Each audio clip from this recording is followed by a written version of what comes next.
News प्रहर के प्रायोजक हैं श्री बालाजी फैशन, हर घर की पसंद।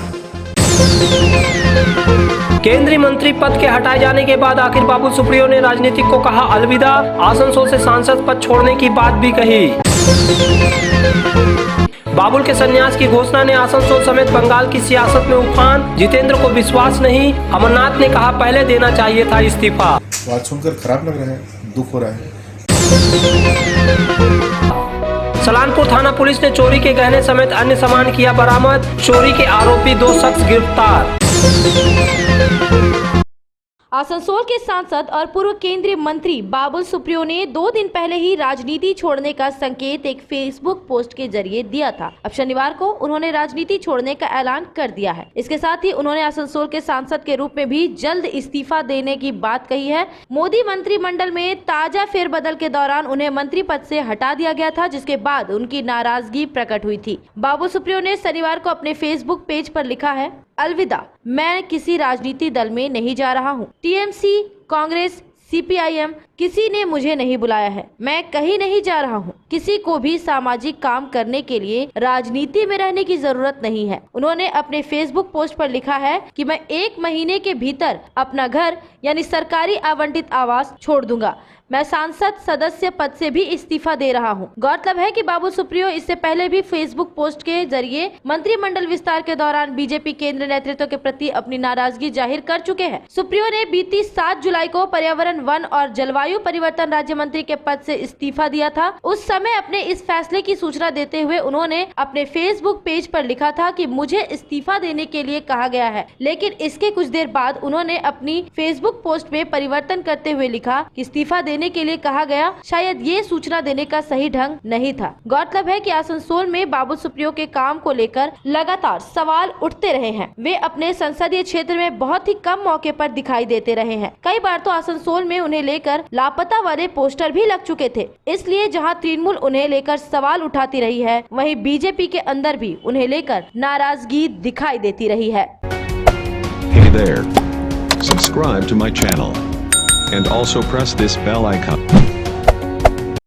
आसनसोल में चुनाव लड़ने के पहले बाबुल सुप्रियो को बंगाल और देश के लोग उन्हें टॉलीवुड और बॉलीवुड गायक के तौर पर ही जानते थे। लेकिन 2014 के चुनाव में बाबुल जब चुनाव लड़ने आसनसोल आए तो यहां उन्हें चुनाव प्रचार में इस वजह से ज्यादा सुर्खियां मिली थी कि तब आसनसोल में उनकी तब के नगर निगम के चेयरमैन जितेंद्र तिवारी के साथ खूब तीखा वाद विवाद हुआ। जितेंद्र तिवारी के साथ बाबुल का 36 का आंकड़ा तब तक बना रहा जब तक कि जितेंद्र तिवारी ने बीजेपी ज्वाइन करने का मन नहीं बना लिया। लेकिन बाबुल सुप्रियो ने तब बदला निकाल लिया जब उन्होंने जितेंद्र तिवारी के बीजेपी में ज्वाइन करने पर अपने एक फेसबुक पोस्ट से कांटा लगा दिया। बाबुल सुप्रियो के विरोध करने के कारण ही जितेंद्र तिवारी का बीजेपी में ज्वाइन करने का मामला 2 महीने के लिए अटक गया। बहरहाल आखिर पार्टी आला कमान के फैसले के बाद बाबुल को अपने विरोध वापस लेना पड़ा और जितेंद्र तिवारी की बीजेपी में एंट्री हुई। इसके बाद जितेंद्र तिवारी और बाबुल सुप्रियो कई मौके पर एक साथ दिखाई दिए। शनिवार को जब बाबुल सुप्रियो के राजनीतिक छोड़ने की खबर आई तो जितेंद्र तिवारी सन्न रह गए। उन्होंने मीडिया से बात करते हुए कहा कि बाबुल का राजनीतिक छोड़ना आसनसोल वासियों के लिए अच्छा नहीं है। उन्हें राजनीतिक में रहना चाहिए और आसनसोल का सांसद भी। जितेंद्र तिवारी ने बताया कि कुछ दिनों पहले ही उनकी बाबुल सुप्रियो से बात हुई थी और उन्होंने आसनसोल आने की बात कही थी। पिछले 26 तारीख को मेरी उनसे बात हुई थी, उस समय ऐसा एकदम पता नहीं चला और मैंने पूछा भी था कि आप कब आ रहे हैं, तो उन्होंने कहा था कि कुछ दिन के अंदर पार्लियामेंट सेशन खत्म हो जाए फिर आएंगे, फिर एक साथ हम लोग घूमेंगे, मेरे गाड़ी में घूमेंगे, ऐसा उन्होंने कहा था। तो आज सुनकर खराब लग रहा है, दुख हो रहा है कि राजनीति मेरी इच्छा है कि वो राजनीति में भी रहें और सांसद का पद भी ना छोड़ें, क्योंकि आसनसोल के लोगों ने उन्हें चुना है।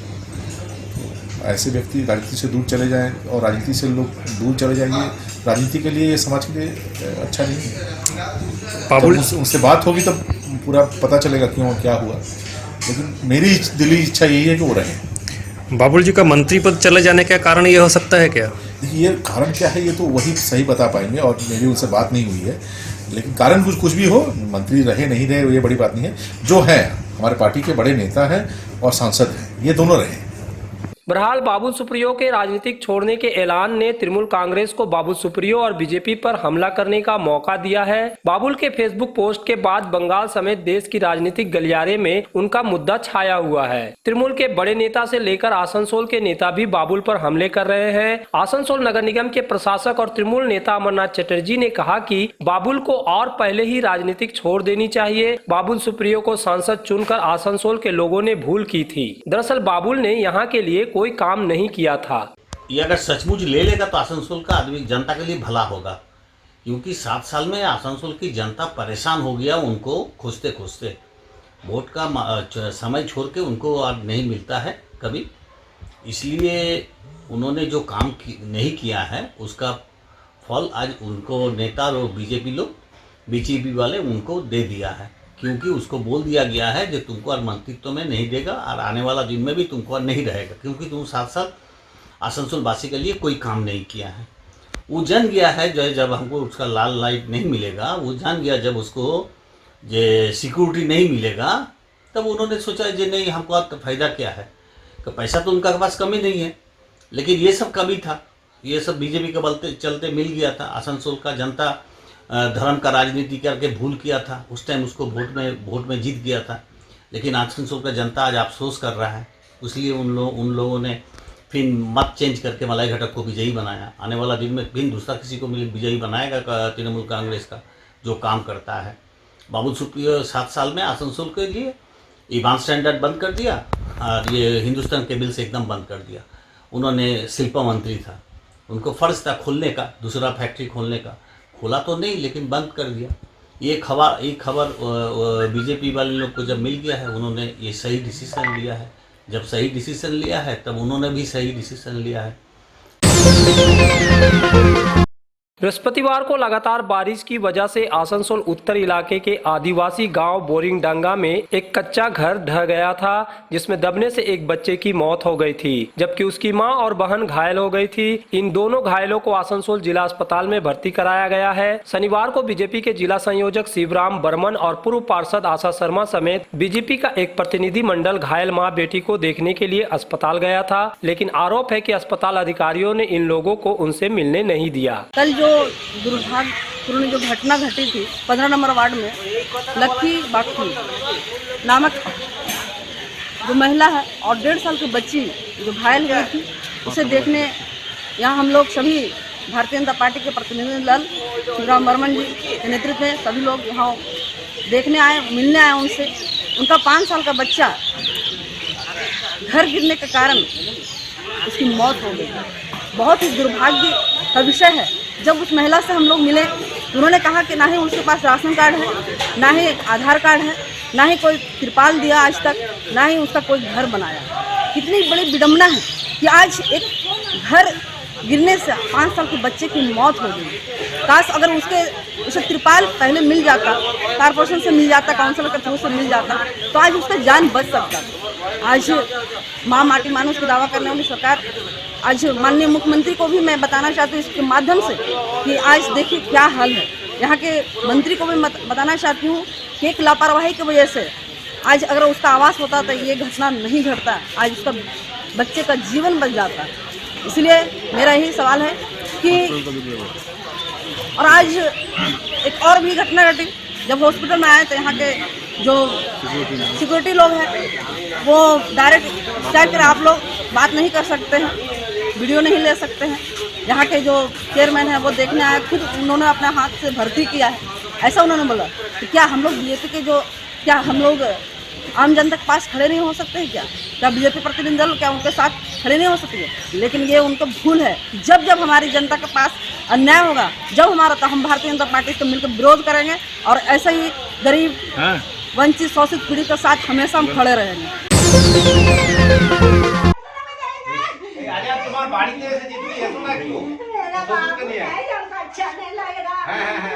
बढ़ाकर फाड़ी पुलिस की हिरासत में कथित मौत के मामले में पिछले दिनों कोलकाता के भवानीपुर सीआईडी हेडक्वार्टर से एक वरिष्ठ अधिकारी के नेतृत्व में एक टीम ने आकर जांच पड़ताल की थी। शनिवार को फिर से सीआईडी की एक टीम बढ़ाकर आकर मृत अरमान अंसारी के घर में जाकर घर वालों से मिली और पूछताछ की। इसके साथ ही इन अधिकारियों ने कुछ अन्य लोगों से भी पूछताछ की। टीम ने बढ़ाकर फाड़ी का भी दौरा किया। हालांकि टीम के अधिकारियों ने अपनी जांच पड़ताल के संबंध में कुछ नहीं बताया।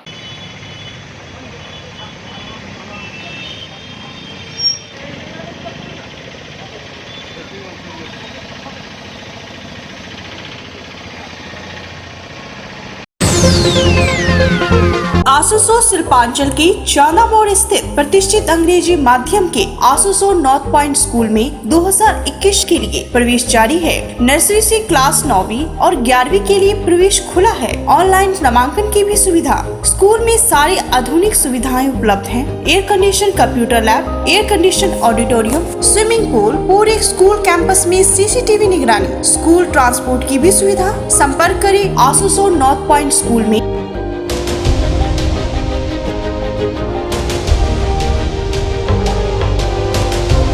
नए एक्सक्लूसिव ड्रेसों के साथ फुल्ली सैनिटाइज और सोशल डिस्टेंसिंग का पालन करते हुए श्री बालाजी फैशन आपका स्वागत करता है। वाजिब दरों पर फैंसी साड़ी सहित अन्य ड्रेसों की खरीदारी करें। आज ही आए बालाजी फैशन, हर घर की पसंद। GT road opposite Subhash institute, Asansol.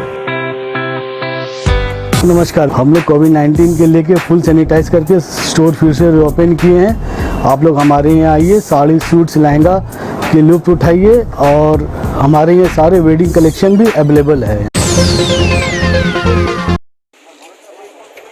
Durgapur Asansol police के सलानपुर थाना ने चोरी के मामले में बड़ी सफलता हासिल करते हुए 2 कुख्यातों को गिरफ्तार किया है। सलानपुर थाना ने चोरी हुए सोने के गहनों समेत लाखों का सामान बरामद किया। उनके पास से सोने के गहने समेत चोरी के अन्य सामान बरामद किए गए हैं। पुलिस सूत्रों ने बताया कि सलानपुर थाना इलाके में चोरी के मामले में रिमांड पर लिए गए सलानपुर के जेमारी निवासी चंदन रुद्र उर्फ लाडला तथा शेख राजकुमार की निशानदेही पर चोरी गए सामान बरामद किए गए। बीते 1 साल के दौरान इन लोगों ने रूपनारायणपुर के विभिन्न हिस्सों में चोरी की थी। पुलिस सूत्रों के अनुसार उनके पास से एक LCD TV, guitar, 2 home theatre, एक सीसीटीवी डिवाइस, 2 लैपटॉप, 8 मोबाइल, कुछ बर्तन, स्प्रे मशीन बरामद किए गए हैं। इसके अलावा सोने के गहनों में 2 जोड़ी कंगन, 2 सोने के हार, 1 चैन, 1 अंगूठी, 1 नथिया, 6 जोड़ी कान की बाली बरामद की गई है। Hey there. Subscribe to my channel and also press this bell icon. Asansol Shilpanchal के बर्नपुर के सूर्यनगर इलाके में प्रांतिक नाम से एक ओल्ड एज होम है। इसमें कुल 48 वृद्ध लोग रहते हैं। सभी लोग वैक्सीन सेंटर में जाकर कोरोना का टीका ले रहे हैं, लेकिन ओल्ड एज होम के लोग शारीरिक रूप से इतने सबल नहीं हैं कि वे सेंटर में जाकर वैक्सीन ले सके। किंतु आसनसोल नगर निगम के प्रयास से शनिवार को यहाँ के सभी वृद्धों को टीका दे दिया गया। नगर निगम के स्वास्थ्य केंद्र के डॉक्टरों और स्वास्थ्य कर्मियों ने टीकाकरण किया। इस मौके पर नगर निगम के प्रशासक अमरनाथ चटर्जी भी मौजूद थे। उन्होंने यह बताया कि हिंदी साहित्य के महान लेखक मुंशी प्रेमचंद की जयंती के मौके पर यहाँ के लोगों को कुछ जरूरत के सामान भी बांटे गए। আমাদের যে এখানে বার্ধক্য আশ্রমটা আছে, যেটা আপনার ওল্ড এজ হোম সূর্যনগর, এখানে প্রায় 48 জন আছে আবাসিক। তো সেই জন্য তাদের ভ্যাকসিন দেওয়ার ব্যবস্থা হয়নি। তো আজকে আমরা চিন্তা ভাবনা করে আসানসোল মিউনিসিপ্যাল কর্পোরেশনের পক্ষ থেকে ওনাদের ভ্যাকসিন দেওয়ার ব্যবস্থা করলাম এবং প্রথম ডোজ আজকে হলো। আবার আমরা সেকেন্ড ডোজ যখন দিন হবে আমরা এসে কর্পোরেশনের তরফ থেকে দিয়ে যাব। কারোর কোনো চিন্তা করার প্রয়োজন থাকবে না, কারোর কোনো ভাবনা করার দরকার থাকবে না। আমাদের ডাক্তারবাবু যিনি আছেন তিনি নিজের প্রচেষ্টাতেই এটা দিয়ে যাবেন এবং আজকে প্রেমচাঁদ মুন্সির জন্মদিন উপলক্ষে ওনাদের আমরা সংবর্ধনার মাধ্যমে একটা করে সংবর্ধনা, একটা করে শাল এবং কিছু খাবারের প্যাকেট দিয়ে ওনাদের আমরা সংবর্ধনা দিয়ে গেলাম। আমাদের এখানে লোকাল লোক মতিলাল দাও আছে এবং আমাদের এখানকার অঞ্চলে রবি টবি রয়েছে এবং যারা দেখেন তাদের আমরা কৃতজ্ঞতা এবং এই সমস্ত বয়স্ক মা, আমাদের মা এবং পিতৃতুল্য মানুষজন যারা রয়েছে তাদের যেন আমরা আশীর্বাদ পাই এই কামনা করে এবং ঈশ্বরের কাছে প্রার্থনা করি ওনাদের যেন সুস্থ শরীর রাখেন। हिंदी के महान साहित्यकार मुंशी प्रेमचंद की 141वीं जयंती पूरे देश के साथ ही आसनसोल में भी श्रद्धा से मनाई गई। इस अवसर पर कई कार्यक्रम हुए। मुख्य कार्यक्रम आसनसोल नगर निगम द्वारा उसके मुख्यालय के सामने ही मुंशी प्रेमचंद की मूर्ति के समक्ष किया गया। यहाँ नगर निगम के प्रशासक अमरनाथ चटर्जी, हिंदी अकादमी के पदाधिकारी और साहित्यकारों और साहित्य प्रेमियों ने माल्यार्पण कर प्रेमचंद को अपनी श्रद्धांजलि अर्पित की। नगर निगम के प्रशासक अमरनाथ चटर्जी ने बताया कि मुख्यमंत्री ममता बनर्जी के निर्देश पर आज सभी प्रतिष्ठानों द्वारा महान लेखक की जयंती का पालन किया जा रहा है। जन्मदिन এই উপলক্ষে আমরা এখানে উপস্থিত হয়েছি। তো এই সমস্ত মনীষীদের আমাদের রাজ্যের মাননীয় মুখ্যমন্ত্রী বলেছেন যে এই সমস্ত মনীষীদের জন্মদিন, মৃত্যুদিন এবং তাদের জীবনী আমরা যত পর্যালোচনা করতে পারবো আমরা তত সমাজকে সমৃদ্ধ করতে পারবো। তো আজকে আমাদের তার নির্দেশ অনুযায়ী সারা পশ্চিমবঙ্গে বিভিন্ন প্রান্তে, বিভিন্ন জায়গায়, বিভিন্ন পার্টি অফিসে, বিভিন্ন প্রশাসনিক সংস্থায় আজকে এই অনুষ্ঠানগুলো হচ্ছে। আমরা ওনার প্রতি শ্রদ্ধা জানাতে পেরে আসানসোল মিউনিসিপ্যাল কর্পোরেশন গৌরবান্বিত মনে করে, কারণ ওনার যে লেখনী সেই লেখনীর মধ্যে সমাজ জাগৃত হয়েছিল তৎকালীন, এবং সেই লেখনী আজও মানুষ পড়ে অনুপ্রাণিত হয়। সেই অনুপ্রেরণার মধ্যেখান দিয়ে নতুন সমাজের ভাবনা হয়, যেটা আজকে নতুনভাবে মানুষ ভাবতে চলেছে। তো নতুনভাবে আমরা সমাজ তৈরি করবার জন্য আমরা মানুষের কাছে আহ্বান করি এই সমস্ত মনীষীদের, প্রেমচাঁদ মুন্সির মতন মনীষীদের সম্মানের মধ্যেখান দিয়ে আমরা আরও সমৃদ্ধ হই। प्रेमचंद जयंती के कार्यक्रम के मौके पर उपस्थित साहित्यकारों और साहित्य प्रेमियों ने भी कलम के सिपाही को भावपूर्ण शब्दों में याद किया। मुंशी प्रेमचंद की 141वीं वर्षगांठ है, जयंती। सामाजिक, साहित्यिक एवं सांस्कृतिक जीवन में संघर्ष करते हुए मुंशी प्रेमचंद ने सामाजिक जीवन को स्थापित करने के लिए, उन वर्गों को स्थापित करने के लिए अपने साहित्य के माध्यम से जो अभियान चलाया वह आज तक भारतीय साहित्य में प्रासंगिक है। और उनके नक्शे कदम पर जनवादी विचारधारा जो प्रगतिशील हो रही है, धीरे धीरे बढ़ रही है। अतः कहा जा सकता है, हम कहेंगे कि मुंशी प्रेमचंद चाहे समय जो भी हो वह हमेशा ही प्रासंगिक है।